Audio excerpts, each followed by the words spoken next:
Good morning, नमस्कार, आदाब, सत श्री अकाल दोस्तों। एक बार फिर आपका अपना प्रिय डॉक्टर आदि कश्यप मुंबई चा मानुस दोस्तों आपके लिए लेकर आया हूँ एक बहुत ही अच्छा प्रोग्राम परमात्मा और किसान। एक बहुत अच्छी वार्तालाप है भगवान की और एक किसान की। मुझे उम्मीद है कि आपको ये कहानी अवश्य पसंद आएगी। आपका समय ज़्यादा नहीं लूँगा और शुरुआत करता हूँ इस कहानी की कुछ इस प्रकार।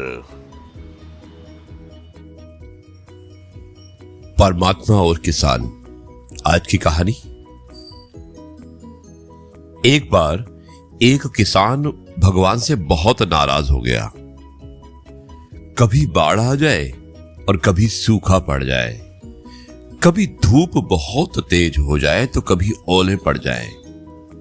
यानी कि हर बार कुछ ना कुछ कारण से उसकी फसल थोड़ी बहुत खराब हो जाती। अब वो बड़ा दुखी था और एक दिन वो तंग आकर भगवान से के पास गया और उससे कहा कि देखिए प्रभु, आप परमात्मा हैं, लेकिन लगता है आपको खेती बाड़ी की ज्यादा जानकारी नहीं है। आपसे मेरी एक ही प्रार्थना है कि एक साल मुझे मौका दीजिए, जैसा मैं चाहूं वैसा मौसम हो, और फिर आप देखना मैं कैसे अन्न के भंडार भर दूंगा।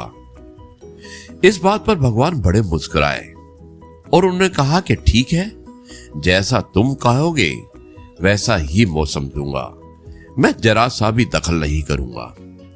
और किसान ये बात सुनकर बहुत खुश हुआ। किसान ने गेहूं की फसल बोई। जब धूप चाहिए तब धूप मिली और जब पानी तब पानी। तेज धूप, ओले, बाढ़, आंधी तो उसने आने ही नहीं दी। समय के साथ साथ फसल बढ़ती गई और किसान की खुशी भी, क्योंकि ऐसी फसल आज तक हुई नहीं थी। उसने मन ही मन सोचा कि अब चलेगा पता परमात्मा को कि फसल कैसे करते हैं। बेकार ही इतने बरस हम किसानों को परेशान करते रहे। और दोस्तों, जब फसल काटने का समय आया तो किसान बहुत खुश हुआ और बड़े गर्व से फसल काटने लगा। लेकिन जैसे ही फसल काटने लगा, एकदम से छाती पर हाथ रखकर बैठ गया। गेहूं की एक भी बाली के अंदर गेहूं नहीं था। सारी बालियां अंदर से खाली थी। बड़ा दुखी होकर एक बार फिर से भगवान के पास गया और भगवान से कहा कि प्रभु, ये क्या हुआ। तब भगवान ने जवाब दिया, ये तो होना ही था। तुमने पौधों को संघर्ष का जरा सा भी मौका नहीं दिया।